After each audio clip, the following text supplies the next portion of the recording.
Hello నమస్తే, welcome to my channel. చూడండి, ఈ అంజీరా మొక్కకి పండుకు ఏ విధంగా డిసీజ్ వచ్చిందో.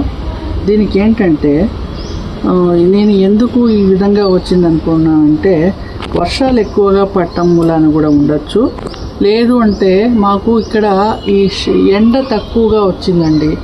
ఈ మధ్యలో పక్కన బిల్డింగ్ ఉండటం వల్ల దానివల్ల ఈ గోడకు అదిగాక గోడ దగ్గర పెట్టాం కదా, దానివల్ల కూడా ఎండ తక్కువ అనిపిస్తుంది. దానివల్ల కూడా ఇట్లా డిసీజ్ వచ్చిందేమో అనుకుంటున్నాను నేను. దీనికి నేను ఈ సొల్యూషను కనిపెట్టానంటే ఎండలో ఉంచాలనుకుంటున్నాను మొక్కను ఎక్కువ శాతం. మధ్యలోకి ఎక్కడైనా షిఫ్ట్ చేద్దామని. ఇంకోటి వర్షం మనం నీరును కూడా మనం వర్షం వచ్చిన తర్వాత కూడా నీళ్లు చాలా తక్కువగా పోయాలండి. దీని గురించి ఎక్కువ నీళ్లు కూడా వర్షం రాకపోయినా కానీ మనము రోజు అన్ని మొక్కలకు ఏదో పెద్ద మొక్క కదా, పెద్ద కుండీలో ఉంది కదా అని మనం ఎక్కువ నీళ్లు కూడా మనం పోయకూడదు. దీనికి కొంచెం నీళ్లు తక్కువే పడుతుంది. ఇంకోటి ఈ కాయ ఏంటంటే ఇప్పుడు ఈ విధంగా వచ్చింది. ఇది కాయ ఇంకా పెద్ద సైజు అవుతుంది. పెద్ద సైజు అయిన తర్వాత ఇది మనకు మెత్తబడాలి, కాయ మన పక్వానికి వచ్చింది అనుకోవడానికి అని చెప్పేసి మనం ఏం చేయాలంటే దీనికి కాయ ఊదా రంగులోకి కానీ ఎర్రకి కానీ మారుతుంది. కాయ కూడా మెత్తబడుతుందండి. అప్పుడు ఈ బొడిప ఉంది కదా, ఇది కొంచెం విచ్చుకున్నట్టు అవుతుంది. అప్పుడు మనకు పక్వానికి వచ్చింది, మెత్తబడిందని కాయ కోసేయచ్చు. ఇప్పుడు మాకు ఫంగస్ ఏర్పడిన కాయ కూడా కొంచెం మెత్తపడిందండి, తీసేయచ్చు. ఇది మెత్తపడిందండి కాయ మెత్తపడింది కావని తీసేస్తున్నానండి. ఇది తీసేసాను. కొంచెం కూడా కాయ మెత్తపడింది. చూడండి డిసీజ్ ఎట్లా కనపడుతుందో మనకి. ఇట్లా లోపల కూడా రెడ్ వచ్చేసినట్టే. ఇంకొక వారం 10 రోజుల్లో కాయ వచ్చేసినట్టే మనకు పండుగ తయారవుతుంది. కానీ ఈ డిసీజ్ వల్ల ఈ విధంగా తయారైంది కాబట్టి దీన్ని తీసేసానండి కాయని. ఇంకోటి మనకు ఈ ఆకుకు కాయలు ఏర్పడతాయండి అంజీరా.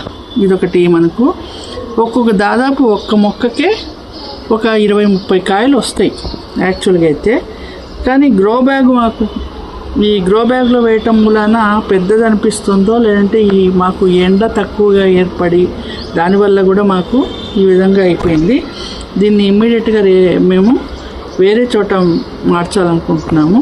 అంటే ఒక బకెట్ కానీ పెద్ద బకెట్లో పెట్టడం కానీ పెట్టేసేసి మొక్కను ఎండలో పెట్టేస్తాము. ఎండ తగిలే ప్రదేశంలో ఉంచుదాం. తర్వాత కూడా ఏ విధంగా మాకు కాయలు అవి బాగా వచ్చినాయో లేదు అనేది మనకు తెలుస్తుందండి. ఇప్పుడు ఈ ఫంగస్ పోవడానికి ఆల్రెడీ ఆకుల మీద కూడా వచ్చేసిందండి. నేను ఆకులన్నీ తీసేసాను ఫంగస్ ఎక్కువయ్యేటప్పటికి. ఈ కాయలు కూడా అందుకే నిన్న 2 కాయలు తీసేసాను. ఇది 3వ కాయ అండి. ఈ ఫంగస్ పోవటానికి నిన్న నేను స్ప్రే కూడా నీమ్ ఆయిల్ స్ప్రే చేశాను, పోతుందేమో అని. కానీ ఇప్పటికైతే ప్రస్తుతం ఏం కనపడటం లేదు. ఒక కీటకం కూడా ఏదైనా ఏమీ లేదు, దోమ కానీ ఏం లేదు దీని మీద. ఆకులు మాత్రం తగ్గిపోయినాయి. కానీ దీనికి నేనేంటంటే ఇంకా రేపు బనానా పీల్ వేద్దాం అనుకుంటున్నానండి. వాటర్లో వేసేసి డైల్యూట్ చేసేసుకొని, లేదంటే ఇంకోటి వర్మీ కంపోస్ట్ ఎక్కువ శాతం తీసుకొని దానికి కొద్దిగా కౌడం కానీ లేదంటే గొర్రె ఎరువు ఏదైనా కానీ తీసుకొని వాడదాం అనుకుంటున్నాను.